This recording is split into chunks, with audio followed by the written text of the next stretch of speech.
Hello mga ka-UVG, ako ulit. Tingnan natin kung anong dapat mong malaman, Virgo. Sun, Moon, Rising, and Venus sign, Virgo Collective. Para po sa mga hindi makaka-resonate, better luck next time po, Virgings. Baka po energy nyo na masagap ko. So, okay. So, tingnan natin.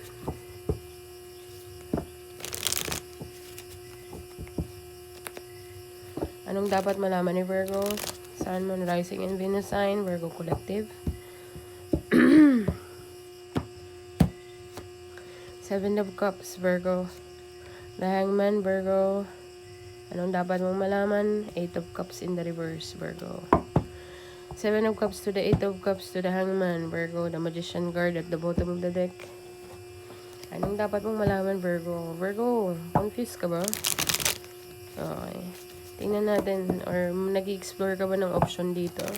Merong delay dito with the Hangman card. Merong delay.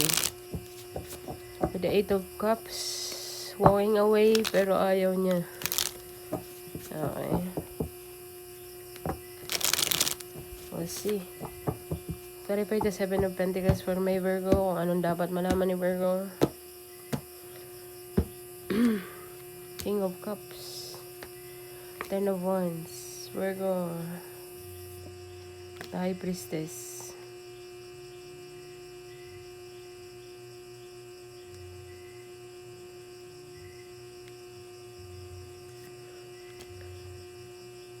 Three of Wands. Virgo, sa nakikita ko dito with the 7 of Cups, clarified by the King of Cups, 10 of Wands, High Priestess, at saka 3 of Wands.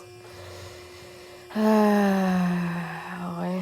This person, kung sino man to, okay. Ang bigat ng pakiramdam niya, pre. Okay, pero hopeful pa rin siya. Meron siyang plano dito. Kung sino man tong taong to para sa'yo, Virgo, bahala ka kung saang department mo ilalagay ang first row. Maaring career department, love department, family department, friends department, bahala ka. Pero mayroong someone dito, Virgo, na ang bigat ng pakiramdam niya. Super. Okay, hindi ko alam kung nararamdaman mo to, na ang bigat ng pakiramdam niya. Or mabigat ang pakiramdam mo. Okay, pero meron kang vision dito, or meron tong vision kung sino man tong taong to. Either way, Virgo, maaaring ikaw or yung taong connected sa'yo. Kung hindi mo to energy at hindi mo napipil, malamang yung taong connected sa'yo. Okay, meron ditong isang tao. Kung hindi ko alam kung sinong kinakausap ko sa inyong dalawa or sa taong connected sa'yo, na meron ditong feeling ang bigat. Parang ang bigat, pre. Ang bigat na para bagang nakaka-confuse na hindi mo alam kung saan ka magsisimula or the another person nafe-feel niya yung feeling na to. Hindi niya alam kung saan magsisimula regarding sa sitwasyon na kung anong meron ngayon. Clarify ko pa nga. 7 of Wands. Pero willing to fight for it. 7 of Wands for me is fighting from what you believe in. Fighting from kung anong gusto mong mangyari. Yun ang nakikita ko dito, Virgo. Either way to, So, merong isang tao dito ng bigat ng pakiramdam niya or baka mabigat din ang pakiramdam mo. Both of you are mabigat ang pakiramdam mo, okay? But the feeling is there because King of Cups is a emotional kind of card. Kumbaga, emotionally attached siya sa emotion niya pero tinatago niya lang, okay? Masyadong madamdamin tong person na to, okay? Ang bigat na ng pakiramdam niya, hindi ko alam kung nagsisend siya sa'yo telepathically or minsan feeling heavy ka rin. It's not your energy, Virgo. It's the energy of the another person or maybe ikaw, mabigat ang pakiramdam mo. Tapos, habang mabigat ang pakiramdam mo is you are thinking about someone so you are sending the energy into the another person ng heaviness energy. Okay. Bakit mabigat, Virgo? Bakit mabigat? Kasi both of you are confused, don't know where to start. Okay, Virgo.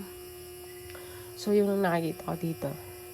7 of Cups. Hindi, I don't know, ang labo. Very cloudy. Cloudy judgment. Ang daming option, ang daming explore, pero hindi makagalaw. Ang daming naglalaro sa isip, pero hindi step forward. You know what I mean? I think both of you. Because may emotion kasi dito eh. Okay, Virgo. So, yun ang nakikita ko sa first row. Kung anong dapat mong malaman. Second row with the Hangman, Virgo, meron ditong delay. Hindi ko alam kung sino ang delay. Okay. Hindi ko alam kung anong delay to. Or, ang Hangman pa, kasi para sa akin is a delay, stagnant energy. Or, sa malalim na ibig sabihin para sa akin as a reader. Bawat reader po pala may kanya-kanyang pananaw sa karda. Depende po sa clarification at sa meaning. Intuition po kami base. So, alam po ng mga reader yan. So, bahala na po kayo. Well, don't shoot the messenger. Okay. So, tingnan po natin. Ang dahangman kasi, Virgo, ang dahangman dito is all about delay. Okay. This is a delay card. With the Temperance card, clarification, and the Knight of Swords together with the Two of Wands. So, Virgo, so nakikita ko dito with the Six of Cups. This person is a past person. Okay? Pasensya ka na, Virgo. Naudlot lang. So, nasa na ba tayo? Nandito tayo sa The Hangman. Pasensya ka na, Virgo. Pasensya ka na talaga. So, ang The Hangman para sa akin is, na-explain ko na. Okay? There's a stagnant energy here. Okay? Tsaka may nai-stress out dito, Virgo. May nai-stress out dito kasi with the Nine of Swords, this is a sleepless nights, Virgo. Okay, with the Temperance card, pero kinokontrol niya pa rin. Okay. Pinipilit niya yung sarili niyang i-balance ang emotion niya with the Temperance card. Temperance is all about balance, Virgo. So, tinatry niyang or piliting makatulog kasi hindi na makatulog tong tao na to. Kasi ang delay na to para sa kanya is just like with the Two of Wands is being here. Ang Two of Wands is walang kasiguraduhan or hindi siya sure kung lalabas siya sa comfort zone niya or mag-i-stay siya or lalabas. Kasi ang Two of Wands is one foot in, one foot out. Pero nandun ang vision. Nakikita niya ang vision, Virgo. Okay. Kaya nga lang delay. So, hindi siya maka-step out. Okay. Hindi na siya makatulog dito or maybe this is you or maybe the person that you are dealing with. Virgo, pinipilit niya na lang yung sarili niya na i-control yung emotion niya dito, Virgo. With the Nine of Swords tsaka the Temperance card. Nahihirapan na siya sa delay, okay? Sa stagnant energy, okay? Kasi para sa akin, ang The Hangman is nilagay niya yung sarili niya sa posisyon na hindi niya na kayang alisan.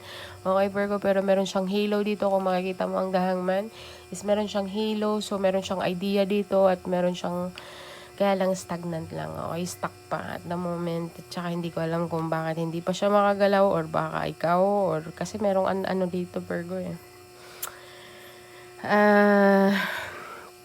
Masasabi mo ring ang Two of Wands is ang Two of Wands para sa akin is planning ahead. Okay, Virgo. You are planning something or you need to make a decision on something. Okay, foresight na sinasabi. Pero parang hindi siya makaalis kasi regarding sa past with the Six of Cups. Six of Cups for me is a past energy. Okay, so stuck talaga dito. Stuck. Merong stuck dito, hindi makatulog. Okay. With the Eight of Cups is being here in the reverse, Virgo. Merong ayaw umalis talaga or ayaw iwan ang isang sitwasyon, okay? Virgo. So, nafe-feel ko yung heaviness in the first row. Virgo. Merong ayaw talagang, hindi ko alam kung anong ayaw nito. With the Judgment card and the Nine of Cups. Wow, Six of Cups to the Nine of Cups. This person, Virgo, in the second row, kung sino man to, Virgo, either ikaw or the person that you are dealing with, this person is stuck. Okay, yun lang ang masasabi ko. Pero tinatry niya na yung sarili niyang i-control yung emotion niya, Virgo. This person misses you a lot. Like, nostalgia, kind of. Nostalgia card. Nandito yung nostalgia card natin, Virgo. This person, nakikita nitong person na to ang future. Okay. Being with you. Okay. With the Nine of Cups. Okay. So, this person, naka-final judgment na to siya sa isip niya lang. Sa feeling niya lang. Okay. Okay, sa feeling niya lang, Virgo. Sa feeling niya lang. Parang feeling ko, Virgo, hindi to makatulog talaga, pero kinokontrol niya na lang yung sarili niya na makatulog. Kasi kailangan niyang matulog, pre. Hindi ko alam kung sino to. Okay, Virgo. Pero this person, nami-miss ka niya actually. Super duper. Stuck siya sa'yo with the hangman. Okay. Yun ang nakikita ko sa second row, Virgo. And the magician card at the bottom of the deck. Virgo, this person is manifesting you heavily. Like over and over. Hindi man siguro siya aware sa manifestation kind of thing. Pero hindi siya aware na minamanifest ka niya day and night. Sa thoughts of you lang, sa kakaisip lang sa'yo, minamanifest ka niya. Hindi ko alam kung aware siya or hindi siya aware. It doesn't matter, pero para sa akin, this person is thinking about you day and night with the nine of swords. Okay? With the temperance card, binabalance niya na lang yung emotion niya, pre. Kasi kung hindi niya i-balance yung emotion niya, bibigay siya dito. Okay. This person misses you a lot. Miss. May final judgment siya dito na ikaw ang wish and desire niya. With the 9 of cups to the judgment card, Virgo. Meron siyang aha moment dito. Parang feeling niya ikaw yung calling niya. I don't know, Virgo. Pero parang feeling niya, ikaw ang calling niya. Meron siyang mission sa'yo. You know what I mean? With the 4 of Cups, I think, ayaw niyang magkaroon ng miss opportunity sa'yo, Virgo. Okay. Yun ang nakikita ko dito. Stuck siya sa'yo, Virgo, in some point. Tingnan natin yung 8 of Cups. Magician card ulit. Ayaw niya. Kung sino man to ayaw, Virgo. Sa mga Virgo po na hindi makaka-resonate, better luck next time po. Pero para sa mga Virgo na nag-try mag-walk away or nag-try mag-cut out ng situation, the another person, hindi siya papayag. I mean, this person, hindi siya tumatanggap ng no for an answer. Yun lang ang masasabi ko, Virgo. Yun ang dapat mong malaman. This person is not going anywhere.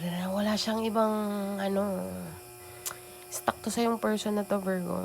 Ayoko mang sabihin, like, ang sakit kasi sa tenga na. Yung para bagang ayaw niyang iwan, Virgo, hindi mo ba alam na nakakarindi rin paminsan-minsan sa reader ang magsalita ng ganun. At ako ang tipo ng reader na hindi ako mag-sugarcoat. Pero it's very clear here, Virgo, na this person, hindi siya tumatanggap ng no for an answer. Okay. Meron siyang tricks. Siguro, bibigyan ka niya ng panahon, pero hindi niya pa rin tatanggapin yung no mo. You know what I mean? With the magician card is being here again, this person, kung sino man to, minamanifest ka niya talaga heavily. Ang lakas ng dating. With the Ace of Pentacles and the 4 of Pentacles together with the Emperor card, this person is holding on to you. Hindi talaga siya maka-move on, Brad, with the 4 of Pentacles. Together with the Emperor card. I think, pina-experience mo to, Virgo, ng in control sa relationship. Okay, so, with the Ace of Pentacles, gusto nitong magkaroon ng new beginning sa'yo, new opportunity sa'yo, Virgo.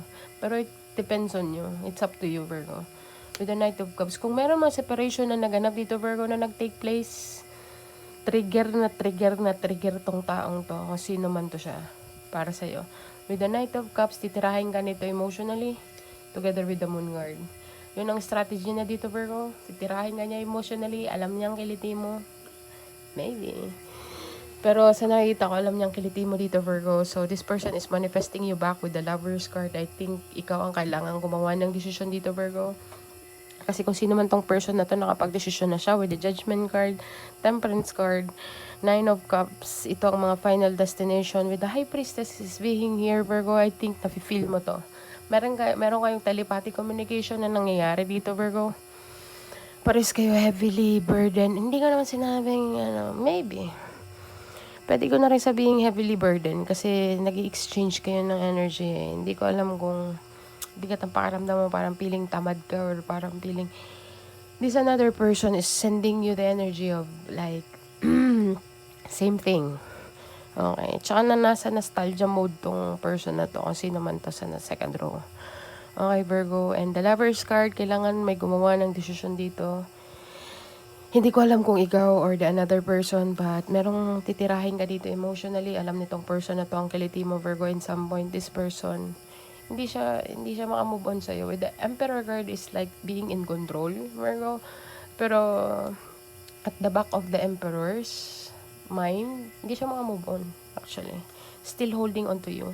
Bakit ko nasabi yan? Kasi na-underneath tayo ng Eight of Cups. Ang Eight of Cups is, di ba ang upright is walking away into something that is no longer serving you. Walking away na talaga, shutdown, kasi wala nang kwenta, wala nang pag-asa, hindi mo na nakikita ang future mo doon. But it's in the reverse, Virgo. So this person is like manifesting you again with a new opportunity. Or new something offer here, Virgo. New beginning. Okay, and this person is, Emperor is a committal person. Okay. So, we'll see. Virgo. So, nakikita ko dito, titirahin ka niya emotionally at alam niya kaliti mo. Okay, and that is being hidden. Hina-hide niya pa to kasi meron siyang energy ng Emperor energy, like dominant energy, pride, ego, and things like that. Virgo. Okay, but in the back of this Emperor's energy, hindi siya makamove on. Basically. Stuck siya sa'yo. Ang bigat ng pakiramdam niya. Okay, hindi niya alam kung saan siya magsisimula. Hindi niya alam kung mag-i-explore ba siya or something. Stuck siya sa'yo dito eh. How? So, this person is with the Magician card, and the Magician card, dalawa ang cards na lumabas dito sa lapag mo, Virgo. So, it's very clear na this person is like manifesting you back. Okay. Manifesting you back. If meron kayong separation, Virgo, this person is feeling it. Feel na feel niya talaga as in. Talagang sagaran, Virgo. Ang bigat ng pakiramdam niya. Okay. Hindi ko alam kung ikaw ang kailangan gumawa ng desisyon or the another person, Virgo. Okay. So, tingnan natin kung anong advice. Yan ang dapat mong malaman, Virgo, as of now. Hindi ko alam kung naganap na yan or magaganap pa lang or kasalukuyang nagaganap. So, tingnan natin what is the advice for my Virgo, please. What is the advice?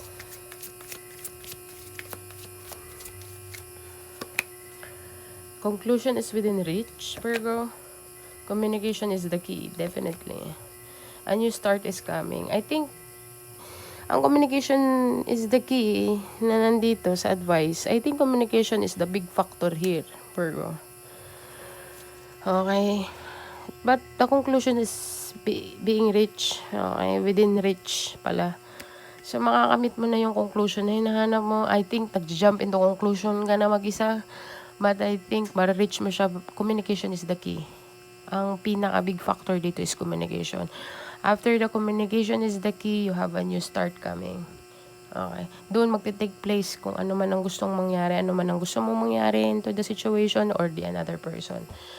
Kailangan ng matinding communication dito. Ang alam ko, communication is the big factor between the both of this person. Kung hindi ko alam kung sinong kinakausap ko, but paano kayo magdidesisyon, paano kayo makaka-move kung walang communication. Okay, both of you, hindi ko alam kung both of you or maybe the another person only or maybe you, hindi ko alam. Have faith in your dreams. So, kung ano man yung mga goals and desires niyo, Virgo, hold on to it, and communication is the key para makamit po kung anong conclusion ang hinahanap mo. Baka nag-a-assume ka na ng conclusion sa utak mo. But you need to communicate to the another person or maybe the another person needs to communicate with you. Meron kayong telepathic communication, Virgo. So, a new start is coming. Hindi ko alam kung being together or separated. Okay. Basta ang importante is the communication is the key. But it's very clear here that the another person is really heavily burdened. Gustong magsimula ulit, nakasama ka. Okay. And ayaw niyang magkaroon ng missed opportunity being with you, Virgo. Titirahin ka nito emotionally. Yung pride at ego niya dito is kinakain na siya. Behind ng Emperor energy is merong Four of Pentacles. Four of Pentacles for me is holding on to something. Lalo na nasa underneath tayo ng Eight of Cups. And the reverse. So, yeah. This person is manifesting you back, Virgo. Heavily, heavily, heavily. So, tingnan natin. 9. Angel message number 917. So, Virgo, i-google mo to angel message number 917. Baka makaresonate sa situation mo. So, ito lang mahihayin ko sa iyo, Virgo, for now. Okay? Thank you for being here. Thank you for watching. And bye for now.